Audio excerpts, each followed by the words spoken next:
Bienvenidos a Lámpara y Lumbrera, un espacio para reflexionar. 3, 2, comenzamos.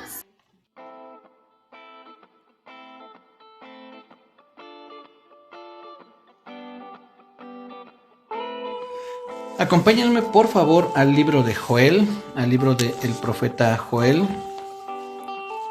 Vamos a estar considerando hoy al Señor Jesucristo en el libro de Joel. Y aunque esto no es un estudio de Joel, pero sí quiero comenzar hablando un poquito acerca de lo que estaba sucediendo en los tiempos del profeta Joel. Vale la pena también mencionar que es un poco complicado para los estudiosos de la Biblia, los que hacen los comentarios bíblicos y los historiadores. Es un poco complicado ponerle una fecha en la que se escribió el libro de Joel, sobre todo porque Joel no menciona a alguno de los reyes como lo hacen algunos otros profetas. Por poner un ejemplo, Isaías, el profeta Isaías, cuando dice, en el año que murió el rey Usías estaba yo, y da una serie comienza a hablar de una visión que tiene. Pero hay una referencia, dice, en el año que murió el rey Usías, ¿no? En algún otro momento Daniel, por ejemplo, dice que estuvo cuando Belsasar, cuando Nabucodonosor, que estuvo cuando Ciro, con Darío. Entonces hay por ahí esas referencias que ayudan a poner una fecha una fecha posible en la que se haya escrito el libro. En el caso de Joel no es así, entonces cuesta un poquito ponerle una fecha en la que se escribió o en la que sucedieron las cosas aquí descritas, pero bueno, eso es un dato que sí de alguna forma es importante, pero que no es más allá de la relevancia que podamos tener. Al final de cuentas podemos o no saber cuándo se escribió, pero la enseñanza que nos deja, eso es lo importante, ¿no? Dice, vamos a leer a partir del verso 1, capítulo 1. Esto es para, como les decía, tener una idea de lo que estaba sucediendo en los tiempos de Joel. Dice, palabra de Jehová que vino a Joel, hijo de Petuel. Oíd esto, ancianos, y escuchad todos los moradores de la tierra. ¿Ha acontecido esto en vuestros días o en los días de vuestros padres? De esto contaréis a vuestros hijos, y vuestros hijos a sus hijos, y sus hijos a otra generación. Lo que quedó de la oruga comió el saltón, y lo que quedó del saltón comió el revoltón, y la langosta comió lo que del revoltón había quedado. Despertad, borrachos, y llorad, gemid todos los que bebéis vino, a causa del mosto, porque os es quitado de vuestra boca. Porque pueblo fuerte e innumerable subió a mi tierra, sus dientes son dientes de león, y sus muelas, muelas de león. Asoló mi vid y descortezó mi higuera, del todo la desnudó y derribó. Sus ramas quedaron blancas. Llora tú como joven vestida de cilicio por el marido de su juventud. Desapareció de la casa de Jehová la ofrenda y la libación. Los sacerdotes ministros de Jehová están de duelo.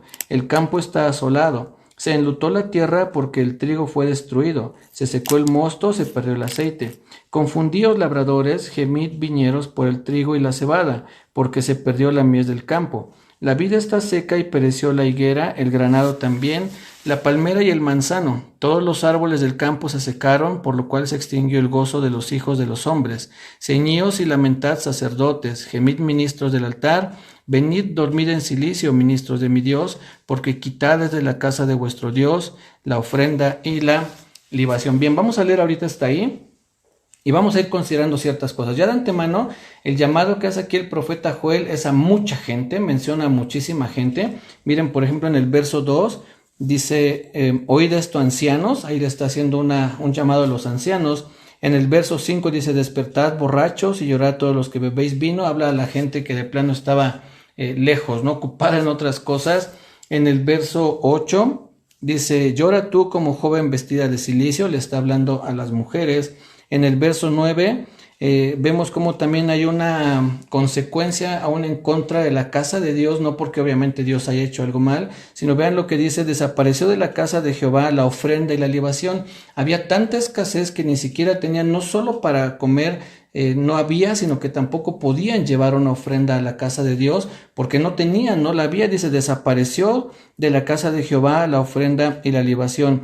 Y después dice, los sacerdotes ministros de Jehová están de duelo. Ahí menciona a otro grupo de personas, ancianos, a los borrachos, a las mujeres, a los sacerdotes. Y en el verso 10, una consecuencia también, dice, el campo está asolado, se enlutó la tierra. Vemos la consecuencia aún sobre la tierra, sobre el campo. En el verso 11 dice, confundíos labradores. Ahí menciona otro grupo de personas. Después en el verso hasta el 13, ceñíos y lamentad sacerdotes, gemid ministros del altar, venid, dormid en silicio, ministros de mi Dios. Ahí menciona a otro grupo de personas, ¿no? A los ministros de Dios, ya no solamente como sacerdotes, sino posiblemente levitas y cualquier otra persona que ministrara. Pero lo que nos está mencionando aquí el profeta Joel, cuando habla de las langostas, dice lo que quedó de la oruga en el verso 4, comió el saltón, y lo que quedó del saltón comió el revoltón. Hay dos maneras de entender eso. Una, la literal, que fueron plagas que Dios envió para dar una consecuencia, un escarmiento, una especie de juicio al pueblo de Israel con la intención de hacerlos despertar, de volverse a Dios. Esa es una de las interpretaciones que se da, y que a partir del capítulo 2 y un poco incluso aquí en el capítulo 1 ya hace después una referencia a un ejército de hombres. Cualquiera que sea la interpretación, ya sea que se tome como literal, que sea una serie de plagas, porque dice lo que dejó, lo que quedó de la oruga, después el saltón y luego el revoltón y el último la langosta. Lo que menciona ahí es que venían plagas tras plagas tras plagas, y como se dice coloquialmente, ya no la veían venir, ¿no? Ya les llovía sobre mojado, como dice el dicho.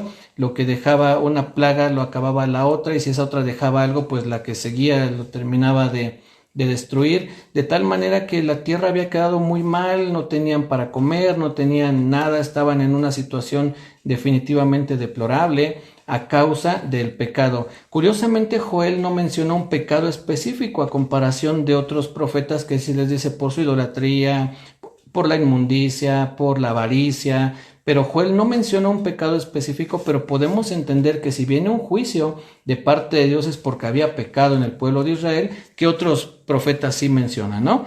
Entonces, lo que está sucediendo aquí es que viene un juicio de parte de Dios por la lejanía del pueblo de Israel a su Dios. Se habían alejado de él, lo habían abandonado, y entonces todo esto venía como consecuencia de haber abandonado a Dios. Aún así, con todo eso, miren lo que dice en el verso 14, ahí mismo en el capítulo 1. Dice: proclamad ayuno, convocad asamblea, congregad a los ancianos y a todos los moradores de la tierra en la casa de Jehová vuestro Dios, y clamad a Jehová. Vean lo que dice el verso 15. Ay del día, porque cercano está el día de Jehová, y vendrá como destrucción por el Todopoderoso. Nos habla aquí nuevamente de un juicio. Dice: congréguense todos, porque hay del día, hay cuando venga aquel día en el que va a venir destrucción del Todopoderoso. Podemos ver cómo ya había venido un juicio que estaba alertando, era como una especie de señal, como decirles: miren, vean lo que está pasando, y hay del día, esto no se compara con el día que va a venir después. Dice: pues vendrá como destrucción por el Todopoderoso. Entonces, era una llamada solamente de atención, aunque ciertamente era muy grave la situación, pero nos da a entender que no se compara con lo que después iba a venir. Dice: ay del día, porque vendrá día, dice en el verso 15, porque cercano está el día de Jehová, y vendrá como destrucción por el Todopoderoso. Algunas de las traducciones, este verso 15 lo traducen: y vendrá como poder del Todopoderoso, haciendo una especie de juego de palabras, ¿no? Como es un poder, pero no de un poderoso, del Todopoderoso, de aquel que tiene todo el poder, es quien va a enviar ese juicio, esa destrucción. Entonces, esto es solamente una advertencia, aunque les decía muy grave, muy fuerte para el pueblo de Israel, pero que nos hace ver que hay algo todavía peor, que hay algo todavía más difícil. Entonces es el llamado que está haciendo Dios. Más adelante en el verso, vamos a ver hasta el capítulo 2, verso 1, dice: tocad trompetas en Sión y dad alarma en mi santo monte. Tiemblen todos los moradores de la tierra, porque viene el día de Jehová, porque está cercano. Día de tinieblas y de oscuridad, día de nube y de sombra. Como sobre los montes se extiende el alba, así vendrá un pueblo grande y fuerte. Semejante a él no lo hubo jamás, ni después de él lo habrá en años de muchas generaciones. Aquí está mencionando el profeta Joel una nueva especie de destrucción, cuando dice: vendrá un pueblo grande, fuerte, semejante a él no lo hubo jamás. Está profetizando un nuevo juicio sobre la casa de Israel. Dice en el verso 1, dice: porque viene el día de Jehová. Nuevamente menciona ese día. Ay del día, dice. Después viene el día de Jehová, en el que vendrán nuevamente destrucciones. Dice después en el verso Sigamos, nos vamos a saltar por favor ya de aquí. Todo lo que seguimos leyendo aquí en el capítulo 2 viene siendo también un llamado al arrepentimiento.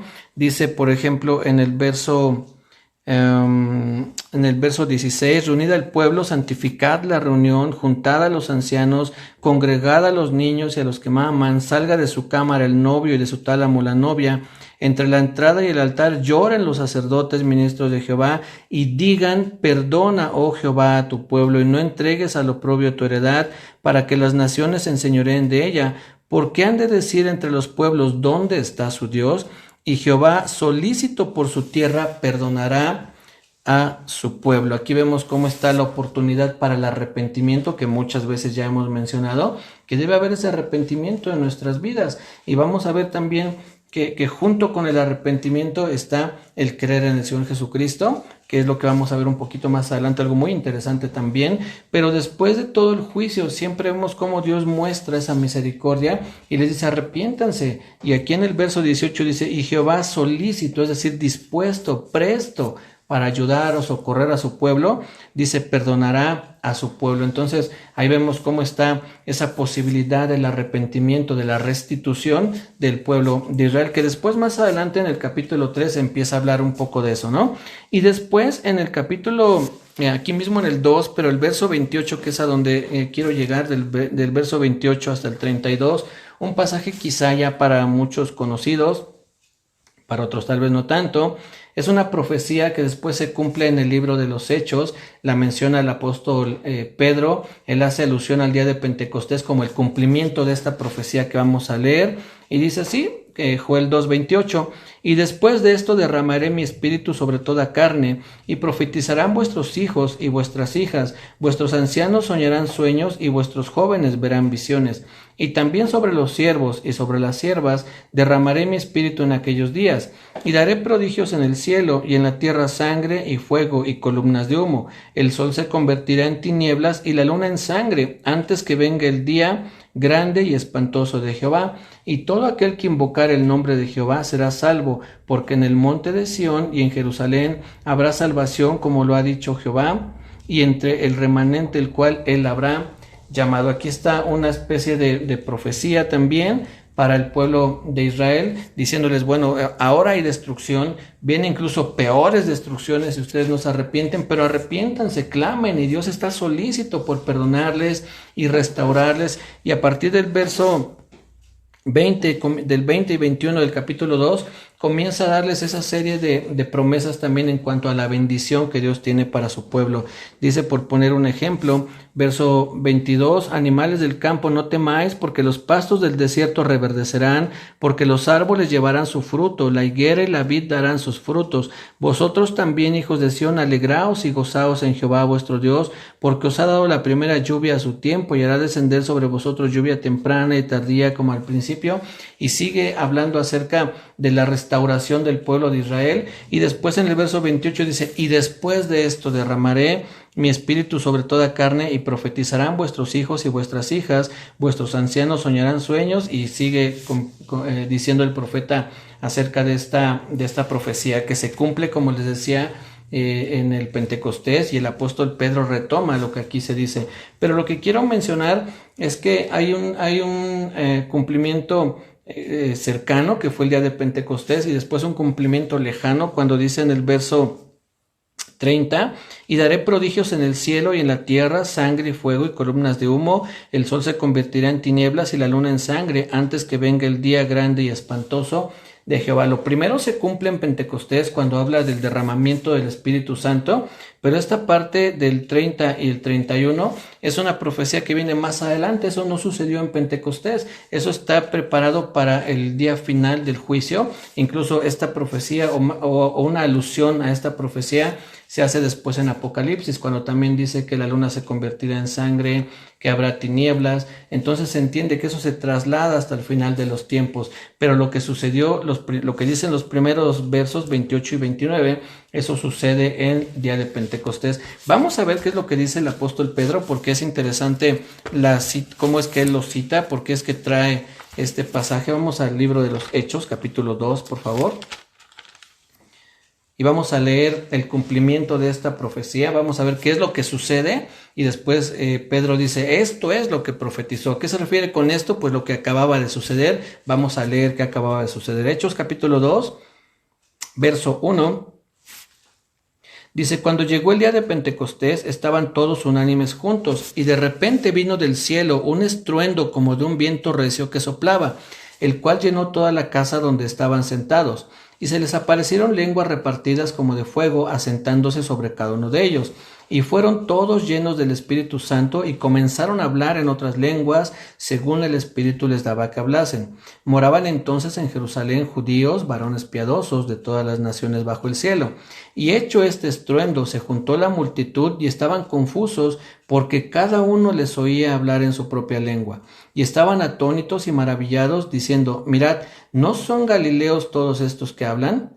¿Cómo pues les oímos nosotros hablar cada uno en nuestra lengua en la que hemos nacido?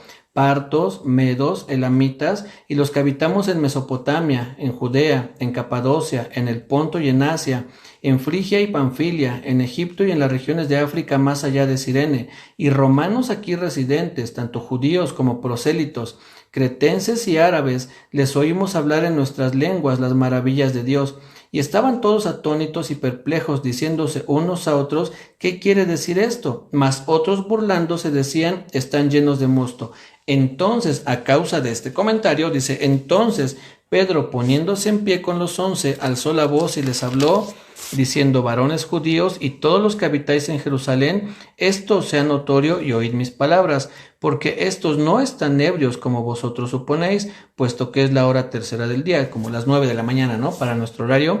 Dice, es la hora tercera del día, mas esto es lo dicho por el profeta Joel, lo que acabamos de leer. Aquí el apóstol Pedro lo trae desde el Antiguo Testamento aproximadamente unos 800 años antes, y lo trae desde entonces para mencionarlo. Dice, y en los postreros días, dice Dios, derramaré de mi espíritu sobre toda carne, y vuestros hijos y vuestras hijas profetizarán, vuestros jóvenes verán visiones, y vuestros ancianos soñarán sueños, y de cierto sobre mis siervos y sobre mis siervas en aquellos días derramaré de mi espíritu, y profetizarán, y daré prodigios arriba en el cielo, y señales abajo en la tierra, sangre y fuego y vapor de humo. El sol se convertirá en tinieblas y la luna en sangre, antes que venga el día del Señor grande y manifiesto, y todo aquel que invocar el nombre del Señor será salvo. Lo que acababa de suceder en Pentecostés, la llegada del Espíritu Santo, que fue, si pudiéramos decirlo de esta manera, como la inauguración de la iglesia, ¿no? Cuando viene el Espíritu Santo y entonces son investidos con el poder de lo alto para dar testimonio de Jesucristo, y en ese momento es como el banderazo de salida, y no podía ser de otra manera, tenía que ser algo impresionante la llegada del Espíritu Santo a la tierra para los creyentes en Cristo, porque ya el Espíritu Santo había habitado anteriormente en el rey David, en el rey Saúl, incluso en Moisés. Es decir, había gente en Sansón, en algunas personas que Dios elegía, los profetas, para que tuvieran al Espíritu Santo. Pero aquí viene el Espíritu Santo ya no solamente para algunos que Dios elegía, sino para todo aquel que cree en el Señor Jesucristo.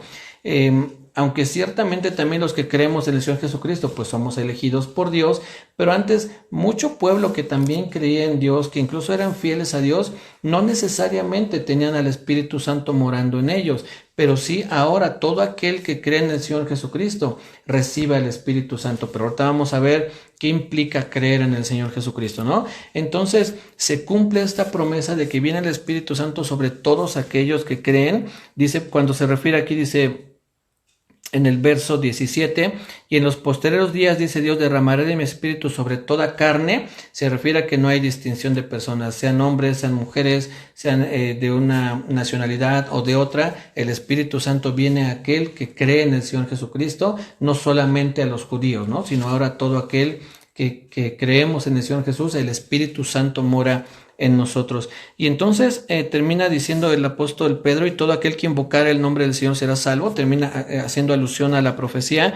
Y en el verso 22, fíjense con quién relaciona, cuando dice aquí, y todo aquel que invocara el nombre del Señor será salvo. Vamos a ver con quién relaciona el apóstol Pedro este verso. Dice, varones israelitas, oíd estas palabras, Jesús Nazareno, varón aprobado por Dios entre vosotros, con las maravillas, prodigios y señales que Dios hizo entre vosotros por medio de él, como vosotros mismos sabéis, A este, entregado por el determinado consejo y anticipado conocimiento de Dios, prendisteis y matasteis por manos de inicuos crucificándole, al cual, es decir, a Jesús, Dios levantó suelto de los dolores de la muerte, por cuanto era imposible que fuese retenido por ella. Está haciendo el apóstol Pedro directamente una alusión al Señor Jesucristo. Dice, y aquel que invocar el nombre del Señor será salvo. Y luego le dicen, Jesús Nazareno, como diciendo, ¿a quién tienen que invocar? A Jesús, al Señor Jesucristo es al que tienen que invocar para ser salvos. Después menciona el apóstol Pedro del verso 25 al 28,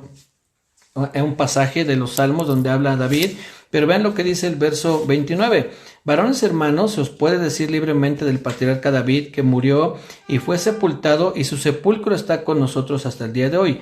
Pero siendo profeta y sabiendo que con juramento Dios le había jurado que de su descendencia en cuanto a la carne levantaría al Cristo para que se sentase en su trono, viéndolo antes, habló de la resurrección de Cristo, que su alma no fue dejada en el Hades, ni su carne vio corrupción. A este Jesús resucitó Dios, de lo cual todos nosotros somos testigos. Así que exaltado por la diestra de Dios y habiendo recibido del Padre la promesa del Espíritu Santo, ha derramado esto que vosotros veis y oís. Todo lo que el apóstol Pedro les dice, esto fue por causa de la muerte y resurrección del Señor Jesucristo. Dice, y a este que exaltó Dios, hablando del Señor Jesucristo, dice, fue quien derramó el Espíritu Santo. Dice, ya ha sucedido todo esto que ustedes están viendo. Lo dice en el verso 33, ha derramado esto que vosotros veis y oís. La promesa del Espíritu Santo se cumple con todo también lo que tuvo que ver con el sacrificio del Señor Jesucristo, con esa muerte en la cruz, pero también con su resurrección.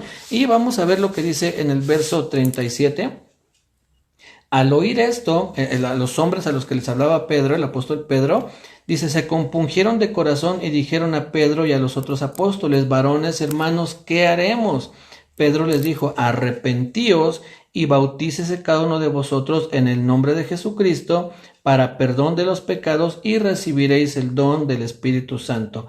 Y dice en el verso 28, 39, porque para vosotros es la promesa y para vuestros hijos y para todos los que están lejos, para cuantos el Señor nuestro Dios llamar. Ahí está el llamado, ¿no?, que hace Dios. Nosotros respondemos a ese llamado, creemos en el Señor Jesucristo y recibimos el don del Espíritu Santo. Es parte de esa obra, de esa profecía que aparece en Joel y que vemos cómo se cumple en el libro de los Hechos cuando el día de Pentecostés. Entonces, lo que nosotros vemos de parte del Señor Jesús, ¿cómo lo podemos encontrar en el libro de Joel? Bueno, una manera que encontramos al Señor Jesucristo revelado o manifestado es trayendo esa promesa, haciendo que se cumpla por medio de su sacrificio. Aunque eso es muy importante, obviamente no podemos hacer de menos la obra del Espíritu Santo en nuestra vida, pero hay algo en lo que también quiero que pongamos mucha atención, que es de suma relevancia, que es el punto medular de todo esto, porque recordemos que estamos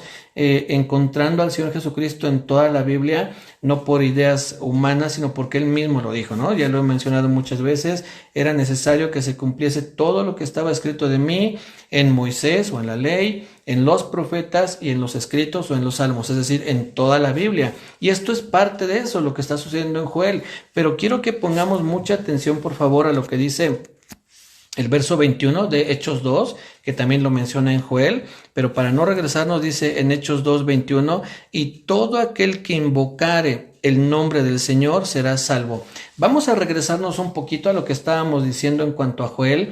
Recordemos que les decía que el pueblo de Israel estaba atravesando por esa terrible situación de escasez, de hambruna, de sequía, y entonces Dios les promete esa restauración siempre y cuando ellos se arrepientan. Ustedes arrepiéntanse y yo estoy dispuesto, solícito para perdonar sus pecados, y entonces vendrá una restauración, y después dice de eso derramaré de mi espíritu, y entonces al final de eso le dice, y todo aquel que invocare el nombre del Señor será salvo. Aunque parte de la salvación o parte de las promesas había una restitución en cuanto a la tierra, vimos que decía que volvería a haber trigo y volvería a haber alimento, pero lo más importante que podrían ellos recibir era la salvación, y le dice, y todo aquel que invocare el nombre del Señor será salvo.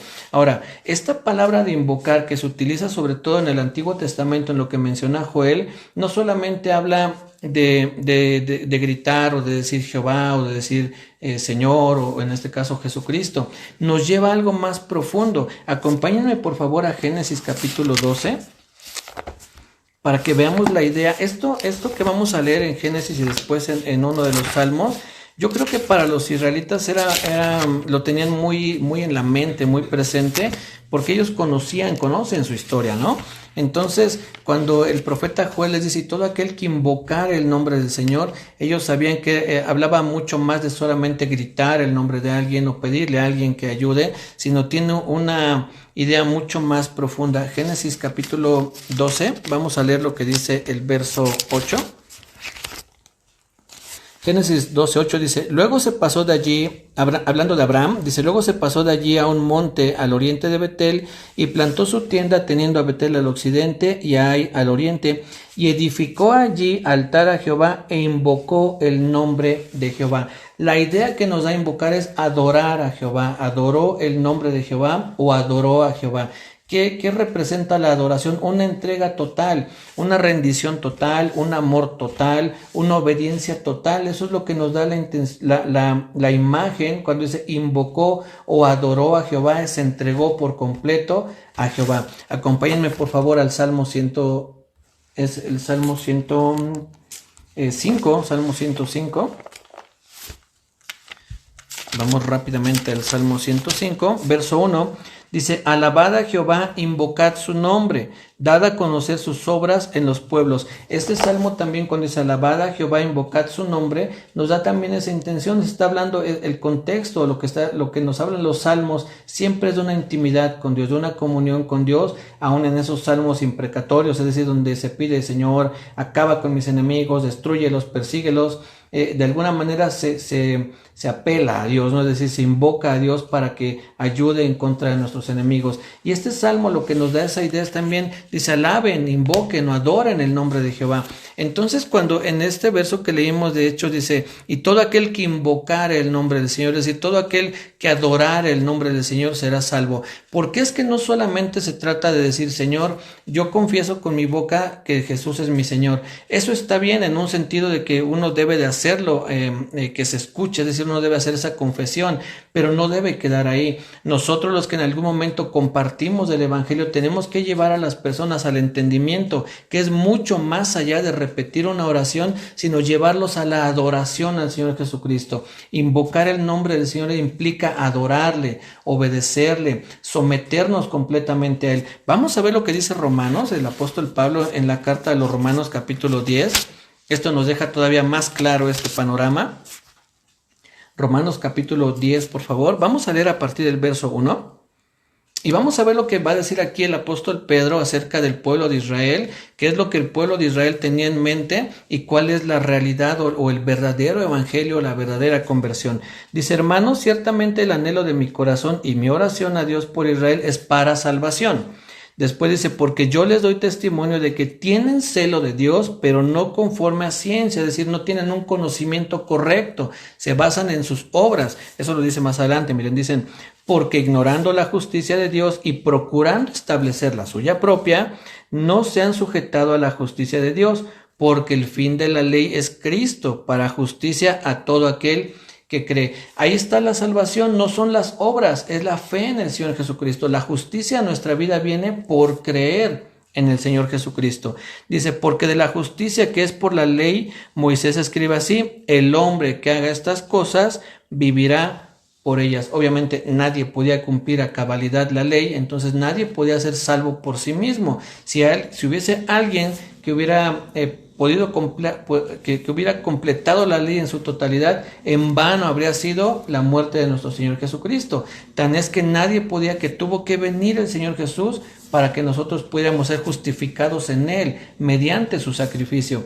Verso 6, pero la justicia que es por la fe, dice así, No digas en tu corazón, ¿quién subirá al cielo? Esto es para traer abajo a Cristo. O ¿quién descenderá al abismo? Esto es para hacer subir a Cristo de entre los muertos. Mas, ¿qué dice? Cerca de ti está la palabra, en tu boca y en tu corazón. Esta es la palabra de fe que predicamos, que si confesares con tu boca que Jesús es el Señor y creyeres en tu corazón que Dios le levantó de los muertos, serás salvo. Esa confesión que menciona aquí, cuando dice que si confesares que Jesús es el Señor, lo que está diciendo o la idea que nos debe de dar es que si tú te sometes al señorío de Cristo voluntariamente, es decir, tú dices, sí, yo me someto al señorío de Jesucristo, yo me someto a su voluntad, me someto a lo que Él diga, Él es mi Señor y lo que Él mande, yo lo voy a obedecer. Esa es la idea que nos da confesar que Jesús es el Señor, que Jesús es el que manda, que Jesús es quien te va a decir qué es lo que tienes que hacer. Esa es la idea que debemos de tener y no dejarlo solo en una confesión de una repetición de oración. Es mucho más profundo, ¿sí? Dice en el verso 10, porque con el corazón se cree para justicia, pero con la boca se confiesa para salvación.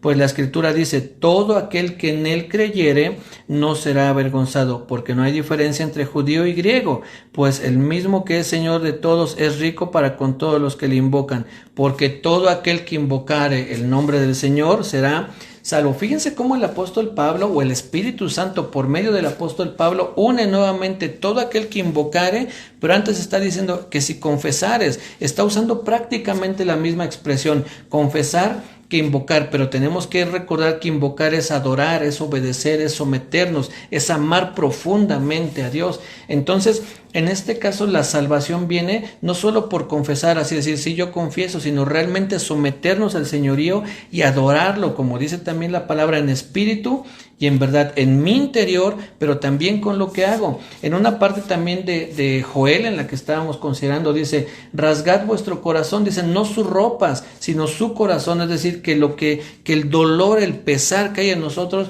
no sea solamente algo externo, decir, bueno, sí, ya me arrepentí, ya pido perdón, sino que venga desde adentro, desde nuestro interior, no que sea algo solamente superficial, sino tiene que venir desde adentro, el arrepentimiento y el someternos al Señor Jesucristo. Yo me someto, Señor, a lo que tú digas, a lo que tú hagas, y me refugio bajo tu sacrificio, bajo lo que tú hiciste, porque eso es lo que nos da la salvación y el perdón de pecados. Recordemos que el Señor Jesucristo en Mateo 7:21, en Lucas 6:46, dice, no todo el que me dice Señor, Señor. Ahí podría haber una posible contradicción. Bueno, aquí dice que el que dice Señor, si confiesas que Jesús es tu Señor, eres salvo, pero el Señor Jesús antes dice, no todo el que me dice Señor, Señor. Entonces, ¿qué es lo que dice? Sino el que hace la voluntad de mi Padre. No todo el que me dice Señor, Señor será salvo, sino el que hace la voluntad de mi Padre, el que se somete a su señorío, el que se somete a su voluntad, el que decide adorarlo plenamente, ese es el que es salvo. Entonces,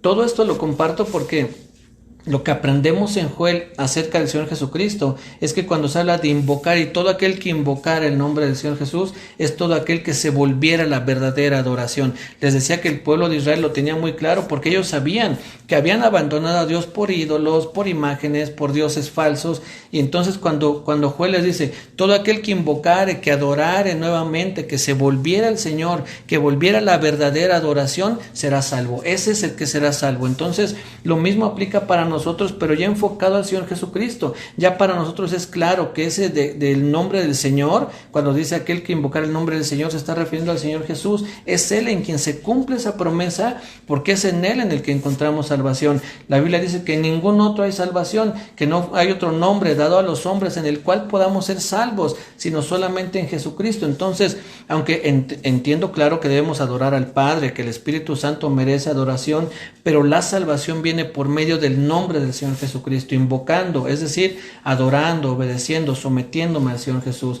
Entonces, siempre tenemos que volver a ese centro, a ese punto de enfoque en el que el Espíritu Santo nos lleva a entender esto. Es Él quien inspiró las Escrituras y es Él siempre quien apunta al Señor Jesucristo. Vuelvo a decirlo, el Señor Jesucristo dijo que el Espíritu Santo dice, Él me glorificará porque tomará de lo mío y os lo hará saber. Ahí está la obra impresionante del Espíritu Santo, trayendo palabra tras palabra, palabra tras palabra, siempre apuntando al Señor Jesucristo y a esa obra redentora, para que tú y yo podamos ser salvos cuando nos sometemos al señorío del Señor Jesucristo. Entonces, cuando nosotros prediquemos el Evangelio es arrepiéntete. Hay cosas que tú has hecho mal y que te separan de Dios, pero si tú te sometes al señorío de Cristo, si decides obedecerlo, amarlo, honrarlo, obedecerlo, entonces serás salvo. Ahí está la invocación del nombre del Señor y la salvación que está profetizada en muchos lados de la Biblia, pero ahorita específicamente en el libro del profeta Joel.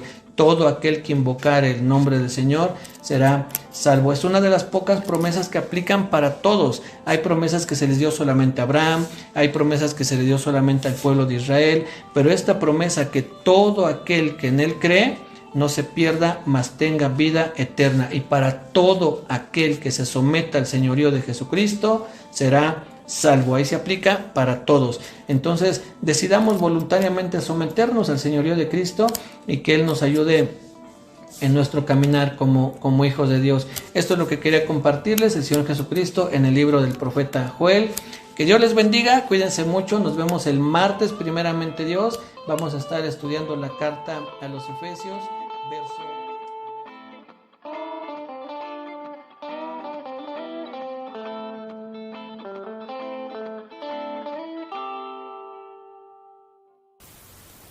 Gracias por escuchar el audio de hoy. Te esperamos en el siguiente capítulo de Lámpara y Lumbrera. Que Dios te bendiga.